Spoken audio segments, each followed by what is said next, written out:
berlindung kepada Buddha, aku berlindung kepada Dharma, aku berlindung kepada Sangha. Untuk kedua dan ketiga kalinya, aku berlindung kepada Buddha, Dharma, dan Sangha. Tentang reinkarnasi menurut ajaran agama Buddha. Padahal kan sebenarnya dalam dunia ini kalau terakhir kita hidup kan pilihannya antara masuk surga dan neraka. Kenapa ya di Buddha itu ada hal yang namanya reinkarnasi begitu? Ya, jadi sebenarnya di Buddha itu setelah meninggal, mereka setelah meninggal itu kehidupannya tidak berakhir di situ. Ya. Kehidupannya tidak berakhir di situ, tapi masih mengalami kehidupan lagi di alam yang lain. Makanya ada reinkarnasi. Sebelum mereka memutuskan namanya rantai kelahiran, mereka akan terus lahir. Ya, mereka akan terus lahir. Tergantung dari apa? Mereka lahirnya bisa katakanlah bisa di alam yang kurang baik. Ya, alam kurang baik itu bisa saja mereka jadi hantu gitu. Ya, bisa saja mereka terlahir di jadi hewan gitu, jadi binatang. Ya. Atau mereka bisa lahir katakanlah menjadi dewa, menjadi Brahma. Nah, di sini sebelum mereka memutuskan namanya rantai kelahiran, ya mereka akan terus seperti itu. Nah, jadi sebenarnya tujuan umat Buddha, ya tujuan Buddha mengajarkan ajarannya itu untuk memutuskan rantai kelahiran. Siapa yang memutuskan? Ya kita sendiri. Melalui apa? Melalui latihan moralitas, ya.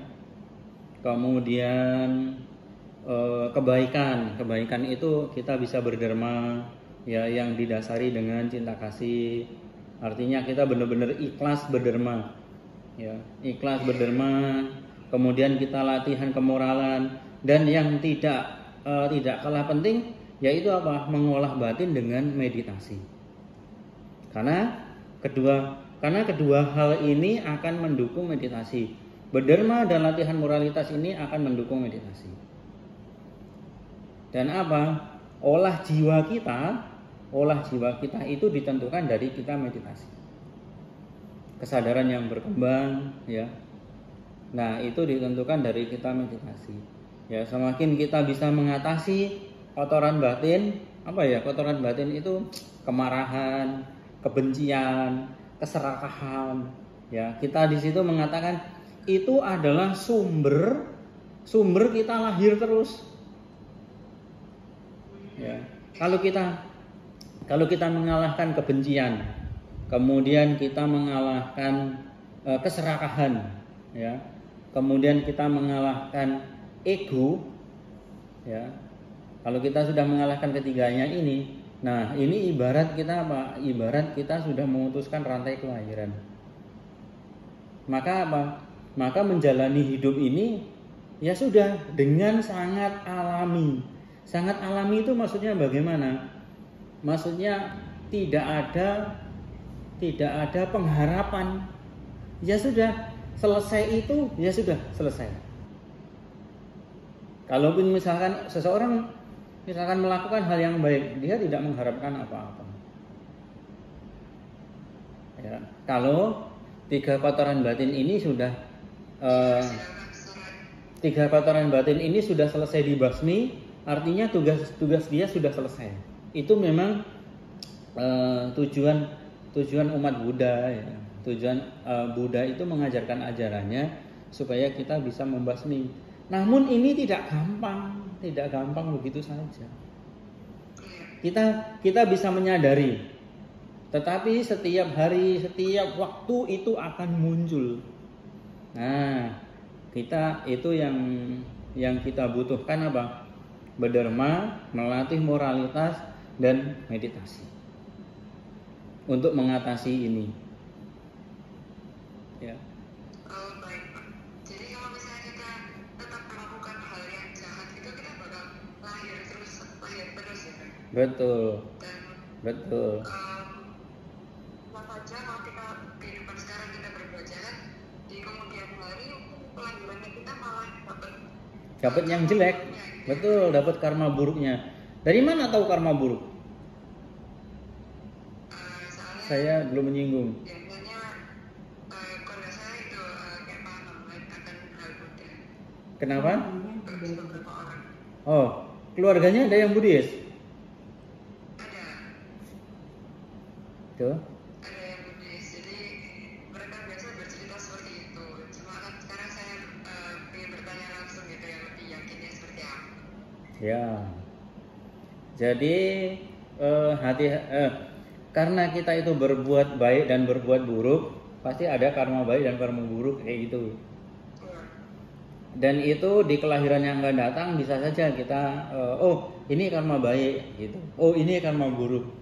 Karma buruk itu asal dari mana? Dari kelahiran kita yang lampau. Kita nggak bisa. Gimana yo? Ini memang mungkin perlu dipertanyakan.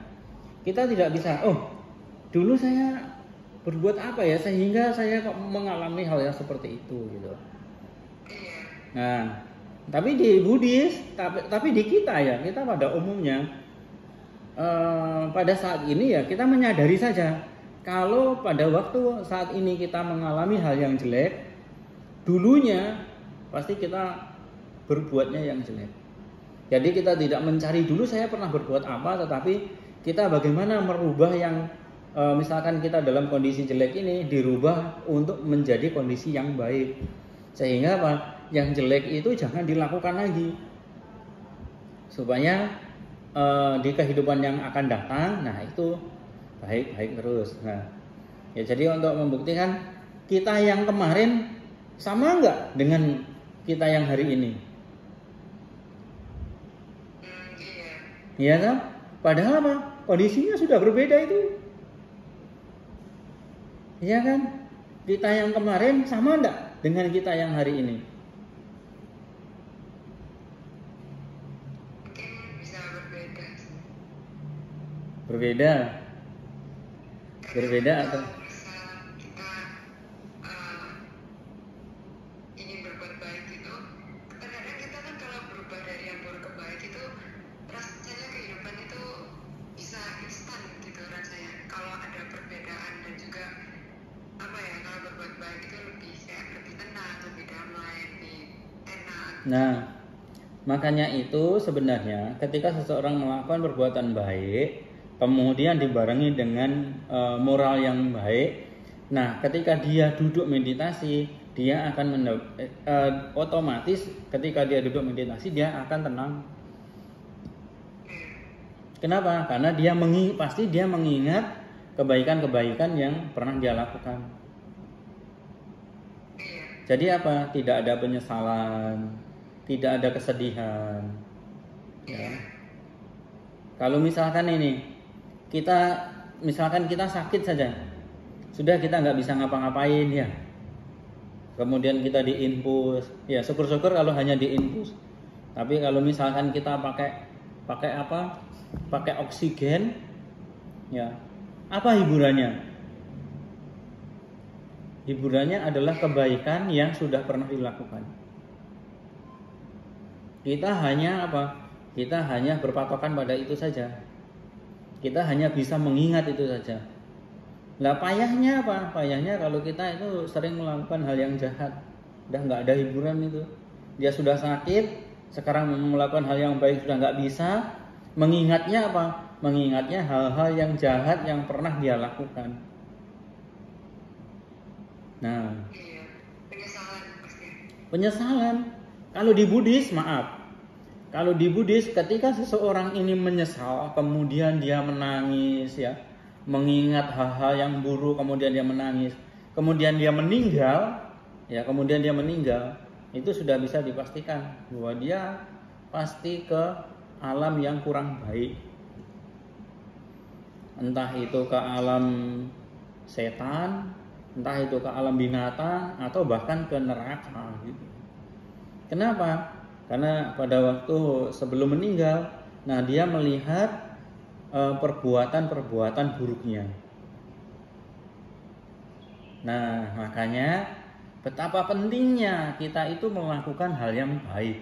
Supaya apa? Supaya nanti kalau misalkan kita tidak bisa berbuat apa-apa, ya. Jadi timbunan kebaikan-kebaikan itu nanti akan menghiasi kesadaran kita.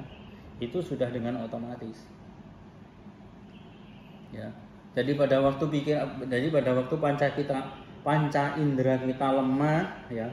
Semuanya tubuh kita lemah, yang ada apa? Yang ada hanyalah persepsi. Ingatan-ingatan, perbuatan-perbuatan yang pernah kita lakukan. Itu tanpa bisa kita kontrol. Gitu. Baik Pak, terima kasih atas jawabannya. Ya, sama-sama. Oke.